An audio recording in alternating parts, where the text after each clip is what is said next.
Everybody, what's going on? It is Cable Line Network here, chilling out, maxing out, doing my thing. Alright, y'all, now in today's video, we're going to be talking about the top 7 saddest moments in Dragon Ball Super Power Tournament. Now, let's be real here. Let's get into this. And by the way, if you have a saddest moment that you think I didn't include in this video, please drop it in the comment section below. I'll read it soon.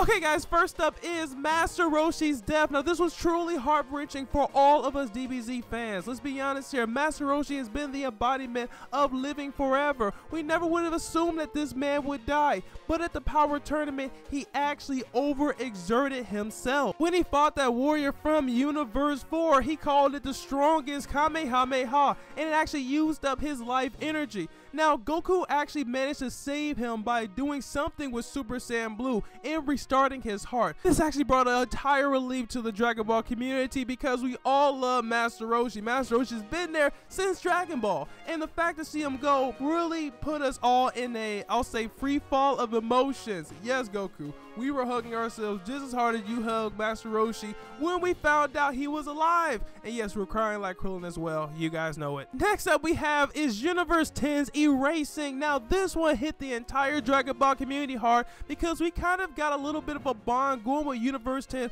with the whole Zamasu thing. We love the Supreme Kai and we wanted to see more about Universe 10. The fact that all these characters were gone, and not just that, the way they died with no fear. They died with honor. That is something we were completely thrown off by, and that's what really touched our hearts the most. They just accepted their death. Now Gowasu, after everything he sacrificed, to see him go is truly heart-wrenching. I truly believe he could be a major part in the future of Dragon Ball Super. Now let's be honest here, another thing too was when Obani, wife and child was seen on the locket by Gohan. That automatically screwed with Gohan. Gohan's always been a very caring person, and it really portrayed that through the episode. We all felt the emotion that he felt, and it was truly heartbreaking. Ugh, I hate I gotta mention them, but they are like one big ass emotional scene. The love trio is basically like the Sailor Moon of the Power Tournament.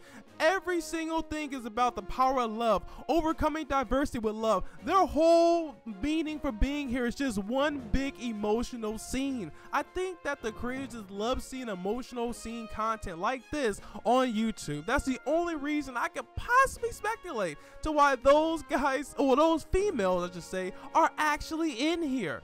Okay guys, I just had to include them. Like, let's be real here. They had a few scenes that were completely stupid, i.e. when Android 17 shot them down, and they had a whole scene about how you should let people transform and let people be who they are and then attack them. Come on now, people. Now this one right here is my favorite emotional scene. This one was when Kabe's son got saved by Vegeta Senpai. I'll never say that again. Anyway, now this one right here actually showed the student-teacher bond they truly had. Even though that both of their universes was on the verge of death, Vegeta still could not bear to see his student fall that easily. Let's be real here. Caulifla and them basically got the Super Saiyan 2. Don't you think Vegeta wants to see Kabe turn to that as well? Let's be honest here. Vegeta was the one who taught him how to go Super Saiyan in the first place. This right here, this moment showed a true bond beyond anything we've ever seen portrayed from Vegeta. Vegeta didn't even show this type of bond with his own son. That is crazy. Vegeta really has a lot of love for Kabe, and the audience can really feel it in this episode. We actually got to see Vegeta telling Kabe that his whole plan was to use the Super Dragon Balls to wish Universe 6 back in general. He could have wished to be more powerful than Kakarot or anything else, but he promised that he will bring them back with the power of the Super Dragon Balls. And for someone who is as selfish as Vegeta, this is completely, oh my god, this is a tearjerker moment because we actually see Vegeta caring. Now this one right here actually took us all by surprise. This is actually when Frieza betrayed Frost. The thing is, Frost and Frieza had the whole plan to team up together and be on Universe 6 side at the end of the tournament. Frieza actually betrayed Frost. Not only that, humiliated him in front of everyone. Now, for all of those fans who actually wanted to see Frost's new abilities, his new strength, was sadly disappointed in this because Frost just got taken out in an instant. It was a big shock to the entire fan base. One minute this guy is like completely shady, working in the background with Frieza. Now he's just eradicated himself. I say that because he should not have tried to fire at Frieza once he got kicked out of the tournament.